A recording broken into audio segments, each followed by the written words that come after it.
Filipenses capítulo 2, a partir do versículo 3, diz assim: Nada façam por ambição egoísta ou por vaidade, mas humildemente considerem os outros superiores a si mesmos. Cada um cuide não somente dos seus interesses, mas também do interesse dos outros. Ali está um pouco diferente, versículo 5. De sorte que haja em vós o mesmo sentimento que houve também em Cristo Jesus, que sendo em forma de Deus, não teve por usurpação ser igual a Deus, mas esvaziou-se a si mesmo, tomando a forma de servo, fazendo-se semelhante aos homens. E achando na forma de homem, humilhou-se a si mesmo, sendo obediente até a morte e morte de cruz. Por isso também Deus o exaltou soberanamente, e lhe deu um nome que está sobre todo o nome, para que ao nome de Jesus se dobre todo o joelho dos que estão nos céus e na terra e debaixo da terra, e toda língua confesse que Jesus Cristo é o Senhor, para a glória de Deus Pai. Meus irmãos, eu quero ficar ali no versículo 3 e 4, eu li o texto para que vocês entendessem do que se trata.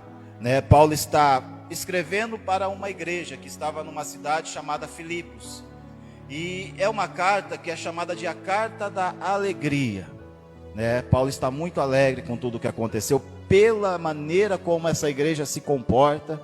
É uma igreja que contribuía muito para o ministério de Paulo, sempre enviava ajuda, mas havia algumas coisas a serem consertadas ali, e uma delas é que estava tendo grupinho, partidarismo dentro da igreja. E então Paulo começa a falar um pouco sobre motivação. E ele vem nesse capítulo 2 e ele fala assim: nada que vocês fizerem, façam por egoísmo ou por vanglória, mas façam humildemente. Façam com humildade no vosso coração. E para vocês terem um exemplo, olhem para Jesus. Eu estou parafraseando o que Paulo disse aí. Olhem para Jesus, que haja em vocês o mesmo sentimento que houve em Cristo Jesus, dependendo da versão, que haja em vocês a mesma atitude que houve em Cristo Jesus. A Bíblia ela foi escrita em grego, e a palavra que traduz essa fala, atitude ou sentimento, é uma atitude gerada pelo sentimento, ou um sentimento tão forte que te faz agir. Sabe aquele negócio que você sente e você fala, não posso ficar parado? É isso que está dizendo, o sentimento que vai te levar a uma ação. Que esse sentimento existe em você. E qual sentimento é esse? Jesus era Deus, mas não se apegou no fato de ser Deus. Assumiu forma de homem, e como homem, ele foi servo, e como servo, obediente, e obediente até a morte, e morte de cruz. Paulo está dizendo, você não pode fazer nada por egoísmo, e nada por vanglória, mas você deve imitar a atitude de Jesus. Amém? É isso que o texto diz, e nós vamos mergulhar nesses textos em alguns domingos.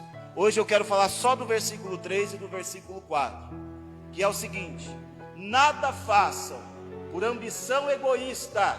O que é ambição egoísta? É pensar em si mesmo. Nada faças por ambição egoísta ou por vanglória. Em alguns textos vai estar partidarismo ou vanglória.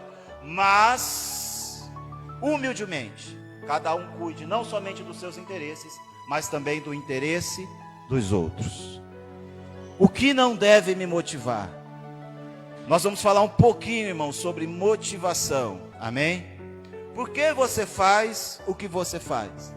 Eu conversei até com os meninos esses dias lá no Mão que Resgata um pouco sobre isso. Por que nós fazemos o que fazemos? Por que nós vamos trabalhar todo dia? O que é que está nos motivando? Qual é o nosso interesse? Talvez você está fazendo uma poupança. Por que você está guardando dinheiro? Tudo tem uma motivação por trás. Nós vemos a ação das pessoas. Nós conhecemos o que as pessoas nos mostram. Mas nunca nós sabemos o que está por trás daquela atitude. Nós nunca sabemos se aquela pessoa está fazendo aquilo pensando nela mesma ou pensando no próximo. E às vezes, irmãos, são coisas boas. Eu não estou falando aqui de uma coisa ruim. Por exemplo, hipoteticamente, Imagine que uma amiga sua se separou. E você sabe que ela se separou porque o marido dela vinha fazendo ela sofrer muito. Você sabe que o marido dela traía, que o marido dela saía e não voltava. E você sabe que tudo isso aconteceu. Aí você diz assim: no sábado eu vou visitar fulana. Você vai fazer uma coisa boa, sim ou não? Mas o que está por trás? Alguns vão visitar a fulana para saber a novidade, para contar para a vizinha. Eu estou um pouco desatualizada das fofocas, então eu preciso ir lá ver o que está acontecendo. Se é isso mesmo, porque fulana me perguntou e eu não sei o que falar. Muitas pessoas vão visitar motivadas por saber o que está acontecendo. Agora, se eu estou preocupado com a fulana e falo, eu vou visitar para ver se ela precisa de ajuda, é a mesma atitude, porém com uma motivação totalmente diferente. Quantos entendem o que eu estou dizendo? Diga amém. Eu posso fazer a mesma coisa, e para quem recebeu a visita, ele não vai distinguir isso. E pode até ser bom para ele. Mas a questão aqui, porque quem pesa a motivação não é você. Quem pesa a motivação não é quem recebe a visita. Quem pesa a motivação é o nosso Deus. Nós nos incomodamos muito mais com a atitude do que com a motivação. Nós, quando recebemos alguma coisa de alguém, aquilo é o ponto final. Mas Deus está olhando para dentro do coração e qual é a motivação por trás daquela atitude, porque é isso o que importa diante de Deus. Olha o que a Bíblia diz em Jeremias, capítulo 17, versículo 10. Eu, o Senhor, que sonda o coração e examina a mente, para recompensar a cada um de acordo com a sua conduta e de acordo com as suas obras. Deixa eu ler um outro versículo no Novo Testamento, em Apocalipse 2, 23. Matarei os filhos dessa mulher, Deus está falando. Então todas as igrejas saberão que eu sou aquele que sonda as mentes e os corações, e retribuo a cada um de vocês de acordo com as suas obras. Os dois versículos falam praticamente a mesma coisa. Deus está dizendo que recompensa as obras, que Deus verifica a conduta, mas primeiro Ele olha a mente e o coração. Uma conduta certa com o coração errado, para Deus não vale nada. Uma conduta certa com o coração errado, para Deus não vale nada. Vale para quem recebeu, pode valer para a comunidade, mas para Deus não vale nada. Olha o que Deus diz, antes de falar das obras, Jeremias 17:10 de novo. Eu sou o Senhor, eu sondo, eu olho o teu coração, eu estou sondando, eu estou vendo o que está dentro do teu coração e da tua mente, a tua intenção. Eu olho para recompensar cada um de acordo com a sua conduta e com a sua obra. A sua obra foi motivada por algum sentimento, e eu, o Senhor, estou interessado no sentimento, muito mais do que na obra. Ah, então eu não tenho que fazer nada? Não, não é isso que a Bíblia está dizendo. Eu tenho que fazer com a motivação correta. Ou é melhor realmente não fazer nada para Deus? Quantos entendem? Diga amém, por favor. O que tem te motivado? A Bíblia diz que Deus prova o nosso coração. E Deus, quando nos prova, traz a revelação, traz à tona aquilo que está dentro do nosso coração. Porque, irmãos, a Bíblia diz que o coração do homem é enganoso mais do que todas as coisas. Quando eu digo coração, estou falando de mente, intenção, pensamento, alma. É sinônimo na Bíblia. Então Deus prova o coração porque ele é enganoso. E muitas vezes eu digo coisas achando que aquilo é o meu real sentimento e não é. Nós vemos isso em Pedro, que ele dizia, eu morro pelo Senhor. E 2 capítulos depois ele está negando a Jesus. Ou seja, aquela verdade que saiu da boca dele, que para ele era verdade, na hora da provação que o coração veio à tona, não estava no coração dele, era da boca para fora. E muitas vezes a nossa atitude é movida por uma empolgação, por alguma coisa que está acontecendo, por influências exteriores, mas não com a motivação correta. E Deus, sabendo disso, Ele prova os nossos corações. Para mostrar para Ele o que está dentro do nosso coração? Não. Ele já sabe o que está dentro do seu coração. Deus prova o coração para que nós saibamos o que está dentro de nós. Olha o que a Bíblia diz em Provérbios, capítulo 17, versículo 3. O crisol é para a prata. Crisol é um elemento químico que prova a prata. Pega toda aquela impureza, arranca, sobra só prata no final. O forno é para o ouro. Entra lá dentro e purifica. Tudo que está ali, que não é ouro, vai ser queimado, vai ser apartado do ouro. Assim como o crisol purifica a prata, assim como o forno, o fogo purifica o ouro, o Senhor purifica, prova o coração. Quando vai o ouro para o fogo, tudo que não é ouro vai sair. E muitas vezes Deus permite esse fogo vir para provar as nossas vidas, para mostrar o que está dentro do nosso coração. Deus vai colocar você em situações para mostrar para você o que está dentro do teu coração. Pedro disse: Senhor, foi o único, quando Jesus disse: eu estou perto de morrer, eu vou me entregar. Todo mundo ficou quieto, né? Os 12 mais próximos estavam ali, todo mundo ficou quieto. Pedro falou assim: eu morreria no teu lugar. Eu te amo tanto que eu morreria no teu lugar. Foi o único que passou por uma situação onde aquilo veio à tona para ele saber que aquilo não era verdade. Ele achava que aquilo era verdade na vida dele. E quando ele foi confrontado por uma mulher, ele negou a Jesus. Não é porque Deus queria humilhar Pedro, de jeito nenhum. Porque Deus só vai poder te curar no momento em que você entender que você está doente por dentro. Enquanto eu digo eu não preciso de Deus, Deus ele vai ficar tranquilo ali. Porque nosso Deus não é um Deus invasivo. Quem faz isso é o diabo. Você vai pegar na Bíblia Deus batendo a porta para entrar. Se eu sou autossuficiente, o Senhor ele fica de fora. Ele não tem a liberdade de entrar na minha vida, porque eu não estou deixando ele entrar. O meu orgulho é a porta fechada na cara de Deus. E às vezes eu até abro a porta para Deus, mas em algumas áreas da vida não. Assim, o Senhor pode cuidar da minha família, eu até faço a minha oraçãozinha antes de dormir, mas do dinheiro, quem cuida sou eu. Pode ficar tranquilo que eu estou habilitado para isso. O Senhor pode cuidar da minha família, o Senhor pode cuidar do meu negócio, até do meu dinheiro. Mas se alguém pisar no meu calo, aí o Senhor já me conhece, o Senhor sabe, eu nasci assim, temperamento. Minha avó era assim, minha mãe era assim, minha bisavó era índia. Rapaz, se mexer comigo, o sangue de índio corre na veia aqui, ó. Então não dá não, o Senhor sabe que não dá. Enquanto eu agir assim, não entender que isso é uma doença, Deus não vai me curar.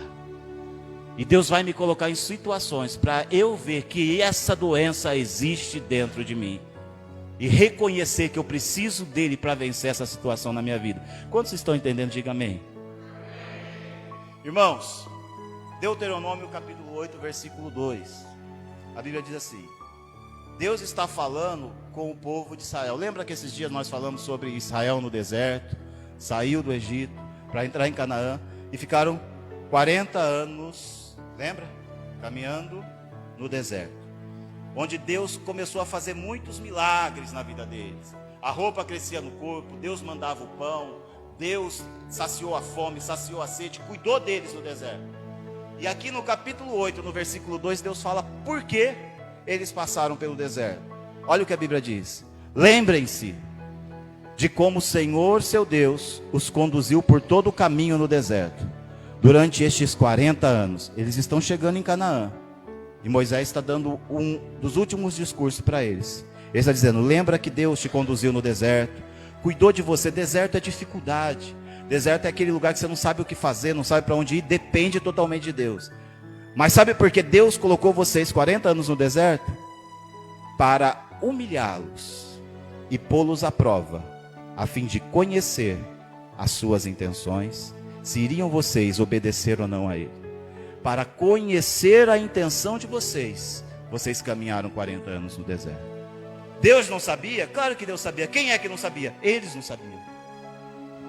Porque a mesma boca que diz eu te amo, Senhor, num dia, no outro dia está amaldiçoando o seu irmão. E Deus nos permite passar por determinadas situações para nós enxergarmos dentro de nós o que de fato está ali dentro. Quando a Bíblia diz Deus os humilhou no deserto, não é que Deus queria fazer eles passar vergonha. Deus queria os confrontar com o seu orgulho. É este seu orgulho, é isso que eu preciso tratar. É isso que está atrapalhando você de ser totalmente cheio do Espírito Santo. Porque Deus é totalmente contra o orgulho. Então quando Deus me coloca no deserto, Quando Deus me coloca em determinadas situações desconfortáveis, com certas pessoas, com certas situações, coisas que acontecem, o meu orgulho está sendo tratado. Eu preciso entender isso e pedir ajuda a Deus para ser curado nisso, porque é isso que precisa ser curado na minha vida. Amém? E eu sei que nesse momento, enquanto eu falo orgulho, um pensa numa parte da vida, outro pensa em outra, outro pensa em outra, porque, meus irmãos, eu sou só um porta-voz, o Espírito Santo está aí do teu lado, falando dentro do teu coração. Amém? Tinha um jovem que se aproximou de Jesus e falou assim: para onde o Senhor for, eu vou junto. Igual eles aí, eu estou vendo aí que tem um povo acompanhando o Senhor, e para onde o Senhor for, eu vou. Jesus falou assim: então bora, mas primeiro, vai lá vender tudo que você tem e depois você volta. Fala, vai indo aí que eu te alcanço, vai indo que eu te alcanço. Jesus nunca pediu isso a ninguém. Não é isso, que Jesus nunca chegou para um rico e falou: vai lá, vende tudo, depois volta. Mas Jesus já conhecia o coração daquele moço, ele é que não conhecia. E ele achava que ele estava pronto para ir para qualquer lugar. Jesus falou assim: bom, eu estou um pouco sem tempo, eu só vou te fazer uma pergunta, só vou te falar uma coisinha rapidinho, aí você já, depois você pode vir, tá? Vende tudo que você tem. Ele falou: para mim não dá. Ele achava que se conhecia, ele achava que ele estava pronto, mas o coração dele estava muito mais na riqueza do que em Cristo. Tinha alguma coisa que ainda prendia o coração dele, e Jesus sabia disso. Quem não sabia era ele. Por isso que Jesus o confrontou. E nós precisamos descobrir isso, e muitas vezes a descoberta vem através do fogo, através da prova, porque Deus prova os nossos corações. Amém? O que é que tem te motivado, irmão? Essa é a pergunta de Deus para nós. O que é que tem te motivado de fato? E nós começamos o texto dizendo que nós não podemos ser movidos nem por vanglória e nem por egoísmo. Nem por vanglória e nem por egoísmo. O que é vanglória? É quando eu faço alguma coisa para receber a glória em troca daquilo que eu fiz. Eu faço alguma coisa para o Rony, mas eu quero que todo mundo saiba. Quero que o Rony me agradeça muito, me agradeça um pouco mais. E a igreja comece a me aplaudir porque eu estou fazendo bem para o Rony. Estou fazendo para a minha vanglória, para ser visto, para ser notado, para ser colocado em um pedestal. E nós vivemos uma geração que foi levada para isso, que tudo o que faz, ela quer like, ela quer curtida, ela quer ser reconhecida, ela quer ser adorada, e quando não vem, ela para de fazer. A minha motivação não pode ser a vanglória, a minha motivação não pode ser a busca para que o meu nome cresça. Esse não é o caminho que o cristão trilha. Olha o que a Bíblia diz em 1 Coríntios 10:31. Assim, quer vocês comam ou bebam, o básico da vida, comer e beber, ou façam qualquer outra coisa, façam tudo para a glória de Deus. E ainda diz em Colossenses: tudo o que fizerem, faça de todo o coração, para o Senhor e não para os homens. A Bíblia ensina que nós vivemos para a glória de Deus. O que eu faço é para a glória de Deus. Se eu trabalho, é para a glória de Deus. É claro que você pode desfrutar do fruto do seu trabalho. Salomão disse que isso é bom, é uma dádiva de Deus. Mas eu estou ali para que o nome de Deus seja glorificado na minha vida, para que as pessoas olhem para a minha vida e engrandeçam a Deus de alguma maneira. Eu não posso estar ali fazendo vergonha ao nome do meu Senhor. Pelo contrário, eu tenho que ser um exemplo para que o nome dele seja glorificado. E tudo que eu faço deve ser para a glória de Deus. Se eu prego, é para a glória de Deus. Se eu louvo, é para a glória de Deus. Se eu vou varrer essa igreja, é para a glória de Deus. Se eu estou ali recepcionando o visitante, eu estou fazendo para a glória de Deus.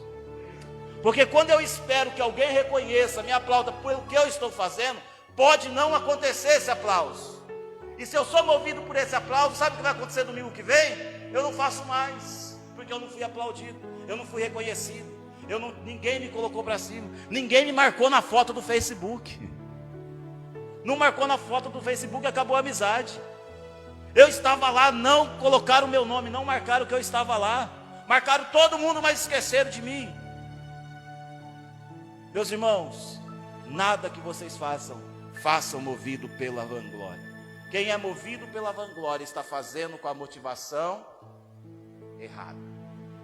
nada façam por vanglória. E às vezes nós podemos fazer a coisa certa com a motivação errada. Em Mateus capítulo 6, não preciso abrir, mas depois eu aconselho que vocês leiam em casa, porque Jesus dá um capítulo inteiro quase falando disso. Mateus 6:1 diz assim: tenham cuidado, Jesus está falando, de não praticar as suas obras de justiça diante dos outros, para serem vistos por eles. Se fizerem isso, vocês não terão nenhuma recompensa diante do Pai Celestial. Jesus está falando isso porque existia um grupo, os fariseus, e dentre os fariseus, nem todos os fariseus, mas a maioria dos fariseus eram hipócritas, pessoas religiosas, que viviam uma vida toda cheia de regras, mas tudo que eles faziam para ser vistos. Eles não estavam preocupados se eles estavam ajudando o pobre, eles queriam que alguém visse eles ajudando o pobre. Você vai continuar lendo esse capítulo, Jesus vai dizer o seguinte: quando você for dar esmola, que a sua mão direita não saiba o que a sua esquerda está fazendo. Porque se você busca que as pessoas vejam você dando esmola, você já recebeu a sua recompensa, que é o aplauso dos homens. Agora, se você procura fazer isso em secreto, você vai receber uma recompensa do Pai que está vendo em secreto. Agora, irmãos, o que é que nós vemos muitas vezes? A pessoa, ela só ajuda se a rua estiver cheia, ou se ele for visto, né? Muitas vezes a pessoa vai e começa a dar aqui o dinheiro aqui, ó, e o céu está aqui, ó. Aí pede o necessitado para botar um sorriso, morrer de fome, porque dá um sorriso ali. Vamos fazer uma live. Estou te ajudando, vamos fazer uma live aqui. Meus irmãos, o que Jesus disse é: não façam para ser vistos. Obviamente que uma hora você vai estar ajudando alguém, alguém vai te ver, mas você não fez para ser visto, você foi visto. Agora, esses homens só faziam para ser visto. Era o que motivava eles. Eu só vou fazer porque alguém vai ver. Tem alguém vendo? Não. Então, espera. Qual que é a hora que enche aqui? É nessa hora que eu vou fazer, porque eu quero que todo mundo vê eu fazendo.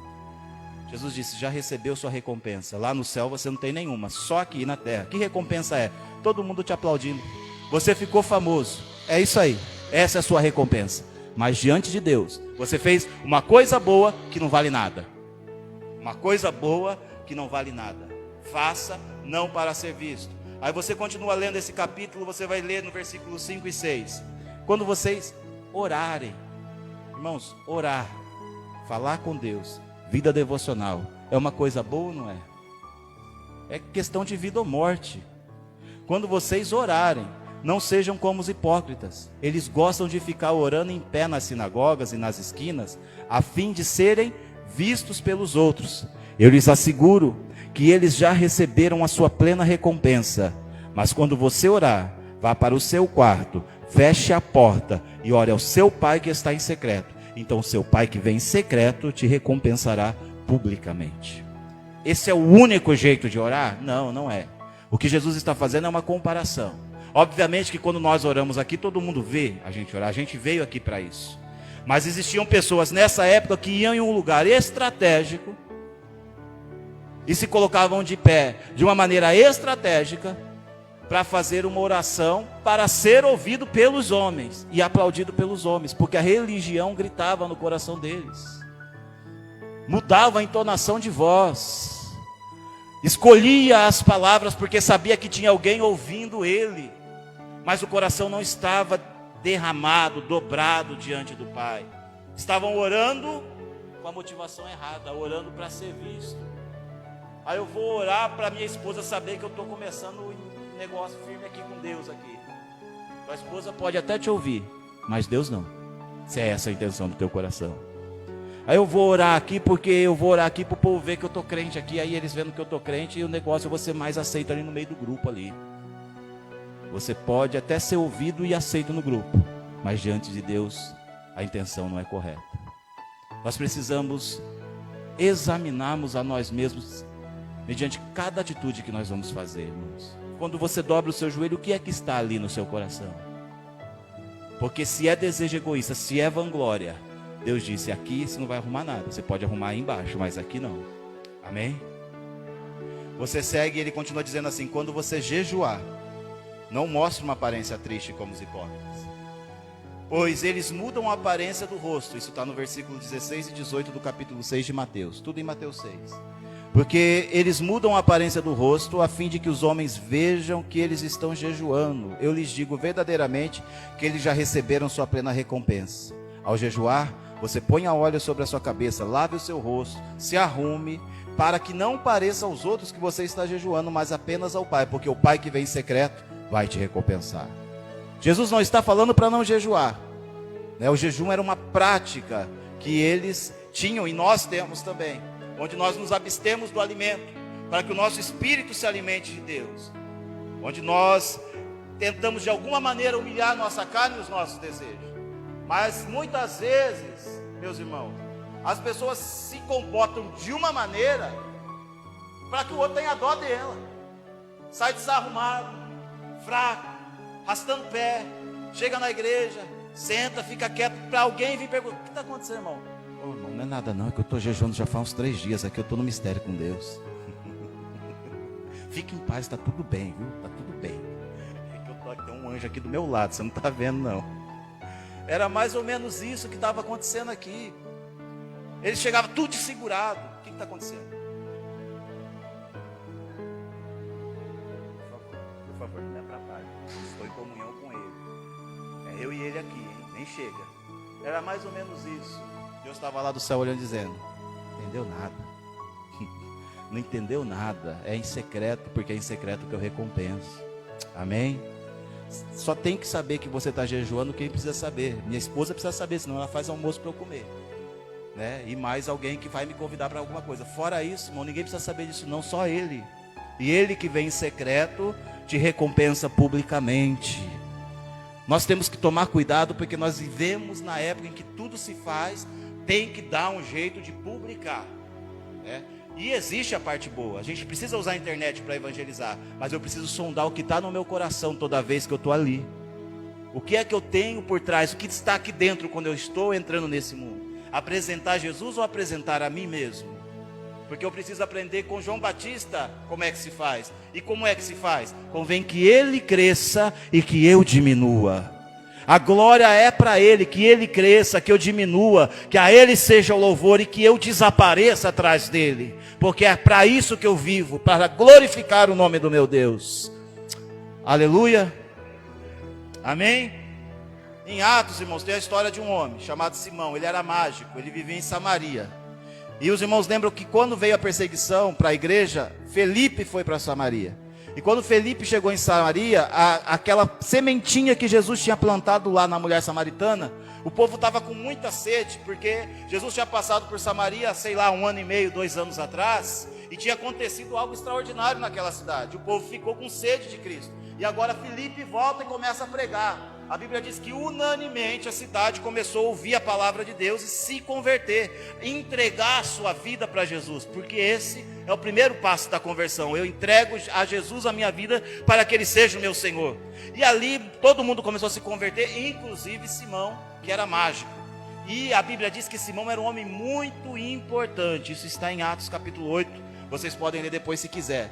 Um homem muito importante no meio deles. Todo mundo olhava, todo mundo seguia. Era aquele homem que tinha milhares e milhares de seguidores no Instagram. Se é, não existia Instagram, mas se tivesse, ele ia ter. Muito importante. Mas ele também se converte. E aí a Bíblia diz que Pedro e João descem para Samaria, porque chegou a notícia do avivamento em Jerusalém. E aí eles chegam em Samaria e falam: já recebeu Jesus? Já, então agora você precisa do Espírito Santo, receba. E eles tocavam a mão, as pessoas recebiam o Espírito Santo, começavam a falar em línguas, os dons eram derramados. Quando Simão viu aquilo, Pedro e João não queriam a atenção de ninguém, eles queriam servir a Deus. Mas, quando você acende uma luz, é inevitável que todos vejam. Você não faz para ser visto, mas você é visto mesmo sem querer ser visto, porque a luz de Deus brilha em você. Você não está buscando a glória dos homens, mas ela vem. Por isso que a Bíblia diz: aquele que se humilha será exaltado. É natural. É natural, e eu preciso aprender a lidar com isso a cada dia, para transferir essa glória para Ele, porque acontece. E Pedro e João começou a ser usado por Deus, e o povo começou a ir atrás de Pedro e João. E o Simão, que era o rei do Instagram, ficou esquecido, começou a perder seguidor, e ele estava lá no meio do bolo seguindo eles. Aí ele chegou para Pedro e falou assim: escuta, será que não dá para vocês dar um pouquinho desse negócio que vocês têm para mim também, não? É assim, eu ganhei dinheiro com mágica, eu tenho muito dinheiro, eu posso até, sei lá, ajudar seu ministério aí. Quanto custa para ter o que você tem?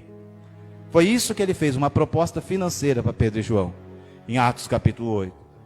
Aí Pedro vira para ele e diz assim: olha, seja contigo o seu dinheiro para a sua perdição, você não tem parte nem sorte nesse negócio, porque o seu coração não é reto diante de Deus. A intenção do teu coração está errada, Simão. O que é que Simão queria? Ele queria voltar para a evidência. Ele ficou esquecido, um artista esquecido. Irmãos, quando nós observamos um artista se convertendo, e Deus salva artistas, amém? A igreja precisa entender que existe um processo que acontece na vida de todo mundo, até do artista. O artista não pode sair um dia do palco lá e no outro dia estar no palco dentro da igreja, porque ele não tem condição para isso. Ah, mas ele tem influência, ele vai sentar, aprender Jesus e depois ele vai usar a influência dele. Sabe por quê? Senão você mata ele e mata a igreja também.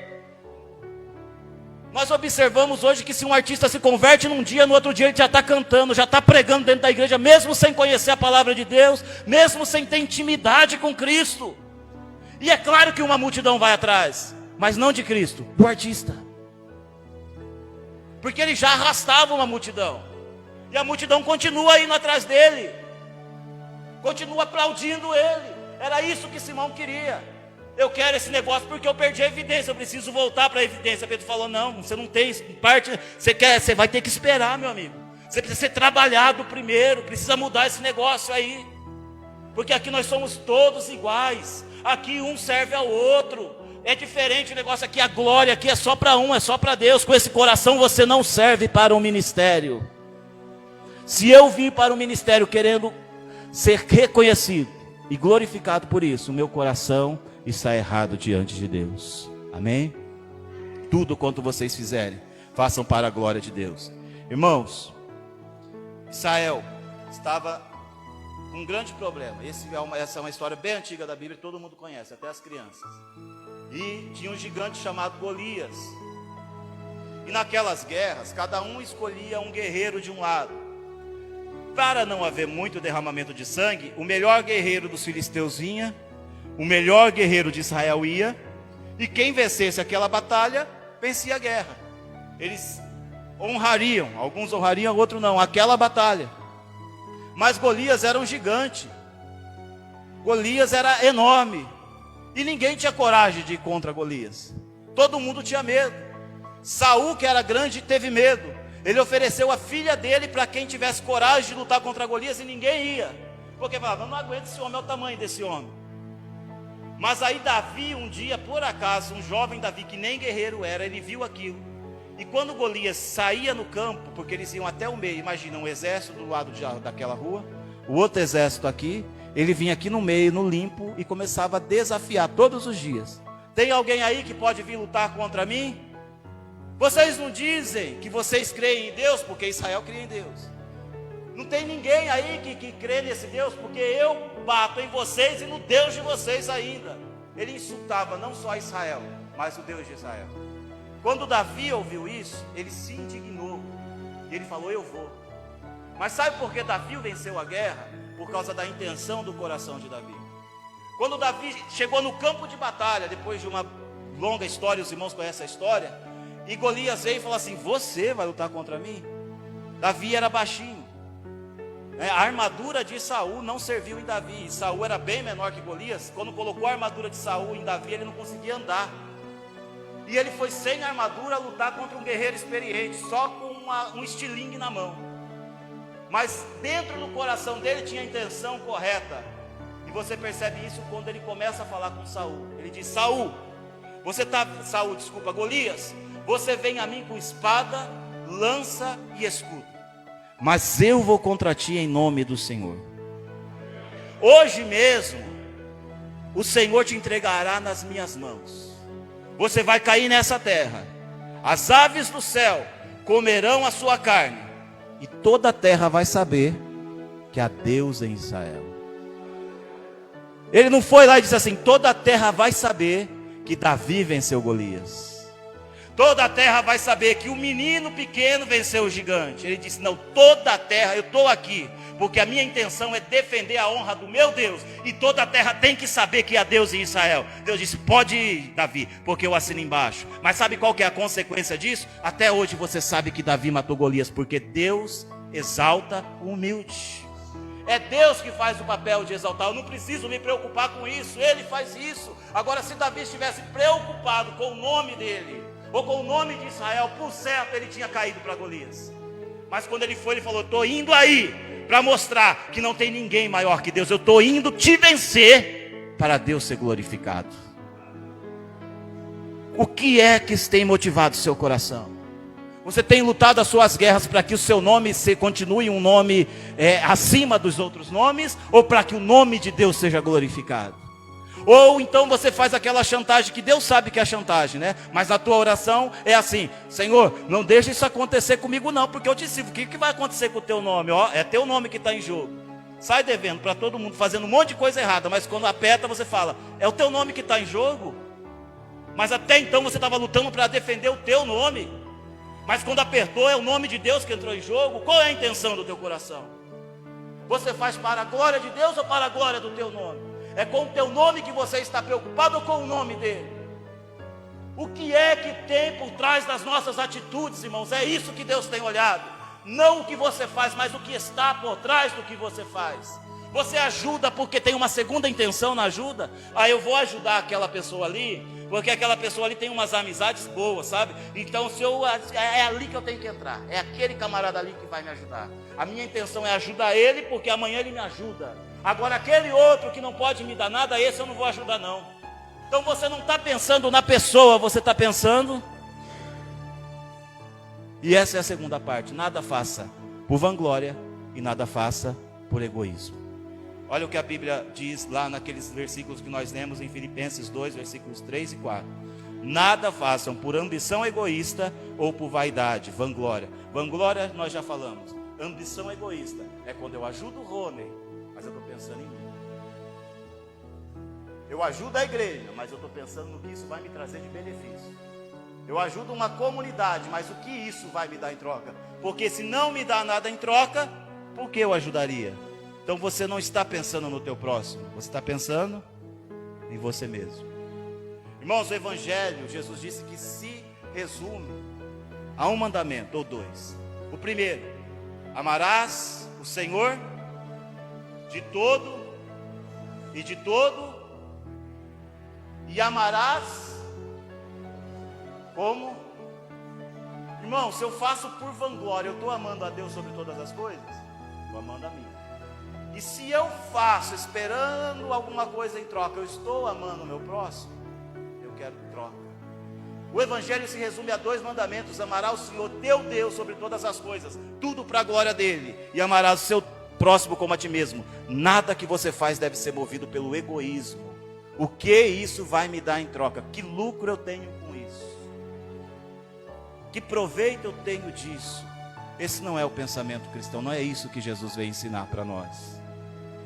A minha motivação deve ser servir ao próximo. Nós somos chamados para servir. Quem não serve para servir, irmãos, ainda não entendeu nada do reino de Deus. Você foi chamado para servir o teu próximo.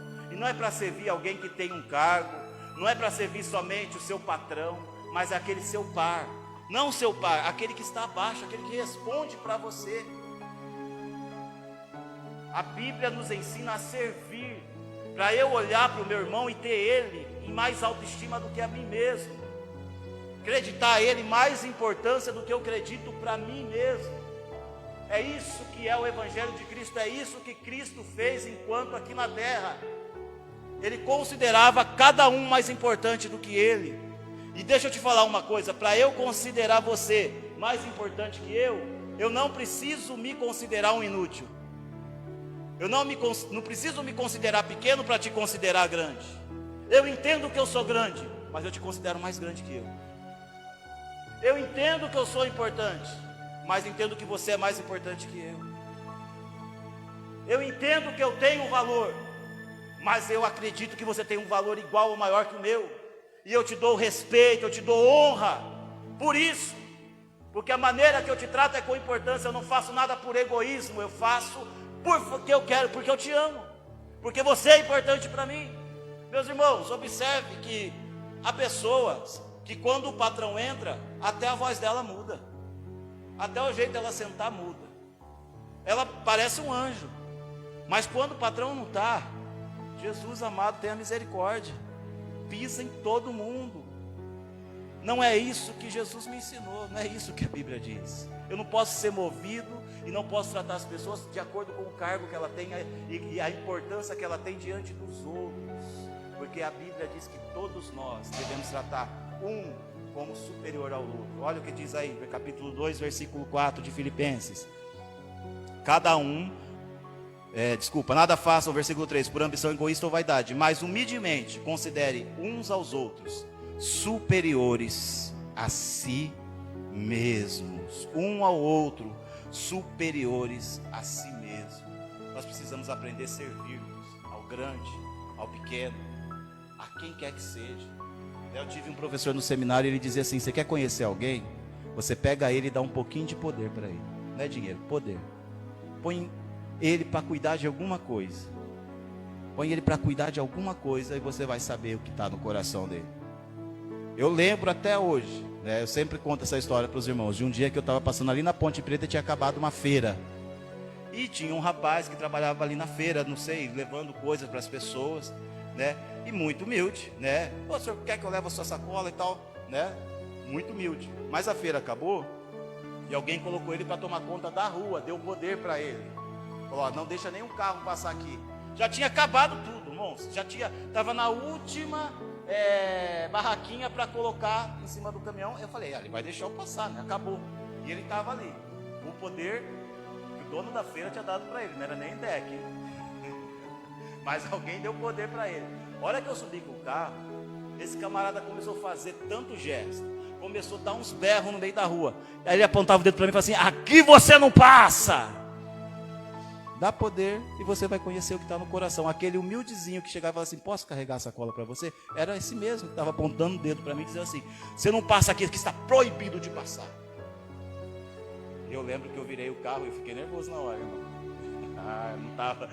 Não era esse Fernando não, era outro, hein? Mas com o Espírito Santo falando no coração, eu virei o carro, minha mãe estava do meu lado, hein? Eu virei o carro e veio, mas eu falei assim: Deus te abençoe. Eu ia falar poderoso, mas não falei não, eu falei: Deus te abençoe só. Aí quebrou ele e ele falou assim: amém. Mas ele já fechou o punho e já vinha com tudo. Mas o que ele teve? Um pouquinho de poder. Irmãos, tem gente que é humilde, que, meu Deus, você tem vontade de carregar no colo, até ele ter um pouco de poder. Ele nunca foi, ele só estava esperando a hora dele. Já estava no coração. E Deus prova os nossos corações. E Deus coloca essa pessoa nessa situação para ela entender quem ela é, porque ela acha que é, mas não é. O que está por trás da sua intenção? Você está sempre agradando alguém porque você quer fazer alguma coisa, quer ter alguma coisa em favor disso que você está fazendo? Isso pode trazer benefício para a tua vida, viu? Vai trazer, mas diante de Deus não vale nada. Nada façam por ambição egoísta. Se eu estou fazendo para o meu irmão, eu devo fazer sem esperar nada em troca. Se você faz alguma coisa por vanglória e por ambição egoísta, quando você não for reconhecido, quando você não receber de volta alguma coisa, sabe o que vai acontecer no outro dia? Você não faz mais. Se a sua intenção está errada, o dia que não acontecer a lei do retorno, imediatamente você vai parar de fazer. Por isso que eu preciso pesar o que me motiva, porque eu não posso parar aquilo que eu comecei. A Bíblia diz que aquele que lançou a mão do arado, se olhar para trás, ele não é digno do reino de Deus. Então eu preciso saber qual é a minha motivação. Se é da glória para Deus e se é por amor ao meu próximo, eu não estou esperando nada em troca. Eu não estou esperando nada, eu não estou esperando aplauso, eu não estou esperando recompensa, eu não estou esperando reconhecimento, eu não estou esperando pagamento, porque eu estou fazendo motivado pelo céu, motivado em imitar a Jesus, motivado porque eu aprendi a amar o meu irmão, independente de como ele é. E é isso o que a Bíblia nos ensina. Olha o que a Bíblia diz em Tiago capítulo 2, versículos 2 e 6, sobre tratar pessoas com diferenciação. Suponhamos que na reunião de vocês entre um homem com anel de ouro, roupas finas, e também entre um pobre com roupas velhas sujas. Se vocês derem especial atenção ao de ouro e colocar ele num, vem cá, senta aqui, esse lugar está preparado para você. Não, mas não era de outra pessoa, a primeira vez que eu vim aqui, não, esse lugar é teu, já tem teu nome aqui.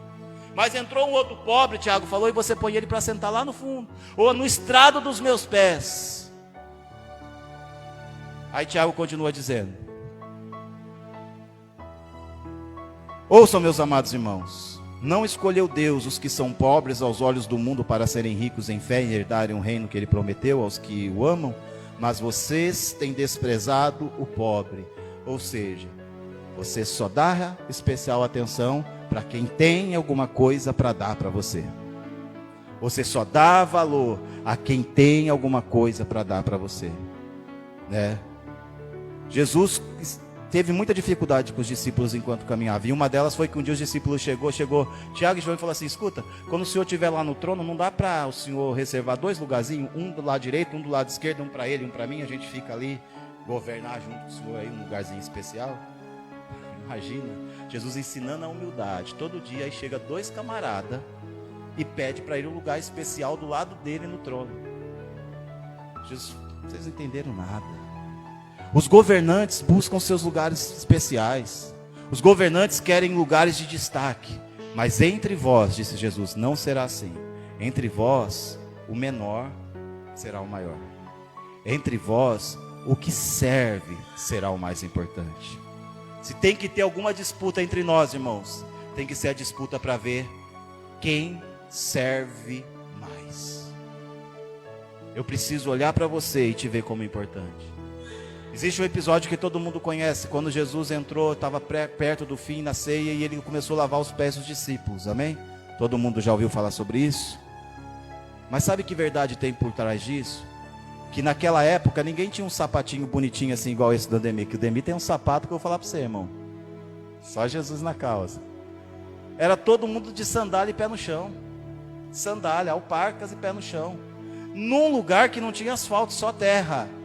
Então imagina como o cidadão entrava na casa do outro, né? Entrava deixando aquele rastro. Então toda vez que alguém entrava na casa do outro, tinha o hábito de fazer o quê? Lavar o pé. E o camarada andava como? Só a pé. Ninguém andava de CRV. Estava pegando o pé do Ademir. Tá errado, é o quê? Aí, esses dias eu falei HIV. Só erro, irmão. Dê só Jesus na causa. Todo mundo a pé, no barro, chegava, sentava, alguém tinha que fazer o quê? Lavar o pé do cidadão. Era uma prática. Agora, imagina quem é que lavava o pé quando você entrava na casa do cidadão? O escravo da casa. Mas não era um escravo comum, uma casa rica, quem lavava o pé era o escravo menor. Era aquele que tinha acabado de se tornar escravo. Era aquele que nem era profissional ainda. Era o aprendiz, o menor aprendiz que ia lá lavar o pé. O menor dos escravos tinha a responsabilidade de lavar o pé do visitante que chegava naquela casa. E eles chegaram e está todo mundo cheio de poeira, e aquele converseiro, e falando dos milagres. Jesus está no cantinho dele, quieto ali fazendo alguma coisa. Daqui a pouco Jesus vem com todos os apetrechos de quem lava o pé. E se ajoelha aos pés deles, começa a lavar os pés deles.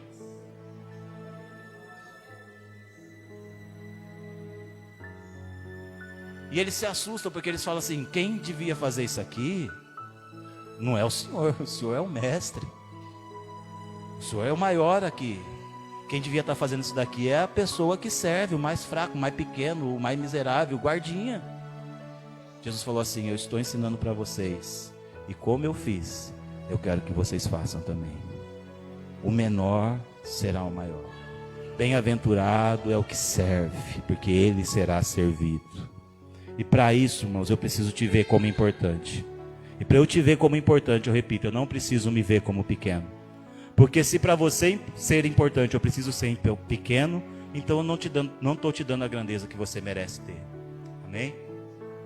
Você é importante e precisa ver o próximo como mais importante que você. Se coloque de pé, por favor. Aleluias. Aleluias. Quando a gente faz alguma coisa para o próximo, irmãos, nós corremos o risco de ser ferido. Jesus lavou os pés desses discípulos. Sabe quem estava no meio desses que Jesus estava lavando os pés? Aqueles pés, imagina pé sujo, judiado, cheio de casca de barro, e Jesus lavando e ensinando. É isso que vocês têm que fazer. Sabe quem estava entre eles? Um rapazinho chamado Judas Iscariotes, que daqui a pouco ia dar um beijo em Jesus, que era o beijo da traição, e Jesus ia ser morto por causa daquela traição. Sim ou não? E Jesus sabia disso. Jesus sabia disso. Jesus sabia o que estava no coração de Judas. Mas isso não mudou o que Jesus fazia. Você tem que servir o seu irmão. E se você não tiver gratidão nenhuma da parte do teu irmão, isso não pode mudar a sua essência. Isso não pode mudar o seu propósito. Ah, mas me feriram, não me reconheceram. Você não é motivado por isso. Ah, mas eu fiz tanto por aquele irmão e hoje ele está falando mal de mim. Não é isso que deve ser a sua motivação. Judas daqui a alguns dias trairia Jesus. E sabe o que Jesus fez, mesmo sabendo disso? Dá seu pé aqui, Judas, eu vou lavar seu pé também. Porque isso é quem eu sou. E isso, quem eu sou, não depende de quem você é.